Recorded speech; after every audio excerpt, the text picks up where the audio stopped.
प्यार से बोलना। धन निरंकार जी। आप जी के आगे समर्पित एक साखी जिसका विषय है बहू और बेटी में समानता। आइए शुरू करते हैं।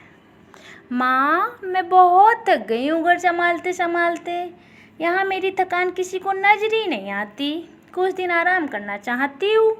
सोच रही हूँ कुछ दिनों के लिए अपने मायके ही आ जाऊँ। आते हुए अपने बच्चों को भी साथ ले आऊँगी और वो वहीं से ही स्कूल चले जाएंगे। आखिर एक ही शहर में तो मायका और ससुराल है, तो कुछ तो इसका फ़ायदा मिले। नम्रता ने फ़ोन पर अपनी माँ से कहा। माँ ने दूसरी तरफ कहा, हाँ बेटा, जब तेरी इच्छा हो आ जाना। आखिर ये तेरा भी तो घर है। ठीक है माँ, तो मैं कल ही आ जाऊँगी। नम्रता बहुत खुश होकर बोली। हाँ बेटा, कल आ जाओ, मैं तुम्हारा इंतज़ार करूँगी। अभी मैं फ़ोन रखती हूँ, मुझे मंदिर जाना है। माँ ने फ़ोन रख दिया और किचन में गई। किचन में खाना बना रही बहू से बोली, अरे अनुपमा सुनो, कल तुम्हारी नंद आ रही है। आज बाज़ार जाकर फल सब्जी और मिठाइयाँ लेकर आना। बेचारी मेरी बेटी ससुराल में नौकरों की तरह काम करती है और उस पर कोई ध्यान ही नहीं देता। यहाँ आएगी, कुछ दिन रहेगी तो उसका मन और तबीयत अच्छे हो जाएंगे।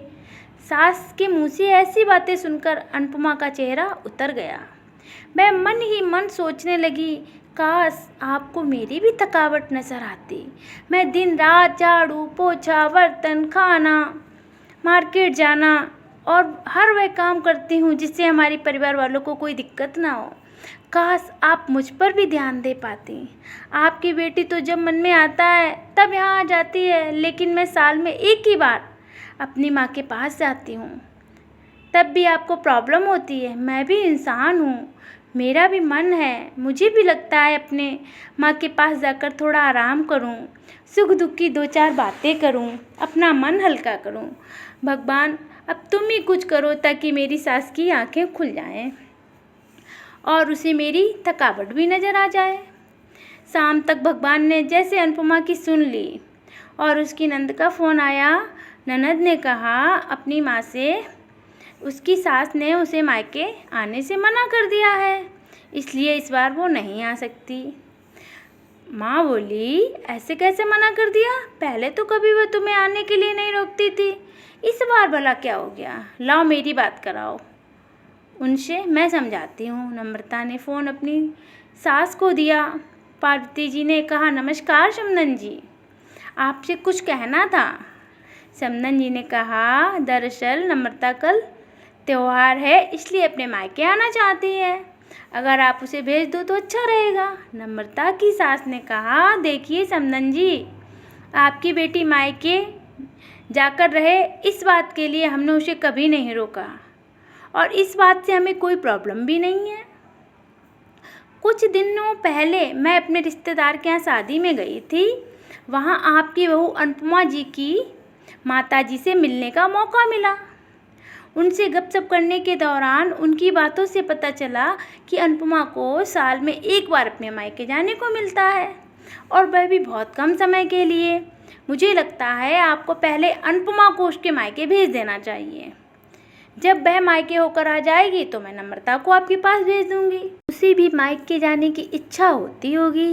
हो सकता है नम्रता के वहाँ आने से उसकी आवभगत करने के लिए आप उसे उसके मायके नहीं भेजती होंगी, या फिर वह आपसे कुछ कहने से भी अभी डरती होगी। अगर आप उसको घर में ही कैद रखेंगी तो एक दिन ऐसा आएगा जब वह आपके खिलाफ बोलने लगेगी, फिर वह आपकी सुनेगी भी नहीं और जब चाहे तब अपने मायके जाएगी। ऐसी परिस्थिति आए, इससे अच्छा है कि आप ही कुछ बदलाव अमल में ले आए जिससे आपका रिश्ता और रिश्ते की मिठास खराब ना हो। पार्वती को अपने समधन के हर एक शब्द में सच्चाई नजर आई। उन्होंने महसूस किया कि उन्होंने अपनी बेटी के प्यार में अंधे होकर कभी भी अपनी बहू के मन का विचार नहीं किया, अपनी बहू के मन को कभी समझ ही नहीं पाया। उन्होंने हमेशा ही अपनी बेटी को अपने बहू से ऊपर रखा।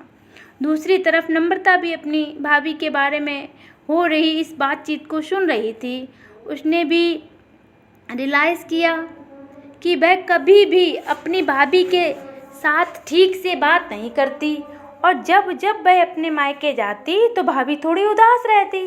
पार्वती जी ने अपनी बहू को बुलाया और उसे कहा कि अनुपमा, कुछ दिनों के लिए नम्रता नहीं आने वाली, इसलिए पहले तुम अपने मायके होकर आ जाओ। यह सुनते ही अनुपमा का चेहरा खिल गया, क्योंकि यह पहली बार था जब उसकी सास ने सामने से उसे अपने मायके जाने के लिए कहा। अगले दिन अनुपमा अपने मायके गई और इस बार 1-2 दिन नहीं, पूरे हफ्ते भर रहकर आई।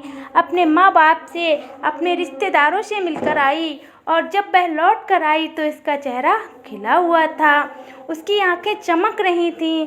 अनुपमा के आने के बाद नम्रता भी अपने मायके आई और इस बार भी खुद सामने से भाभी से खुशी खुशी मिली और अच्छे से बात की। नम्रता ने अपनी माँ से बात करके उन्हें भी अच्छे से समझने में मदद की।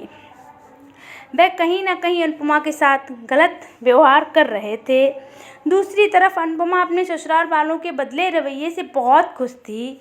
अब वह खुशी खुशी सबका ध्यान रखती और हर काम प्यार से करती। वह ध्यान रखती कोई भी ऐसी बात या काम न करे कि जिससे घर में तनाव का माहौल पैदा हो। पार्वती जी ने बहू को खुद ही समय समय पर मायके भेज दिया करती।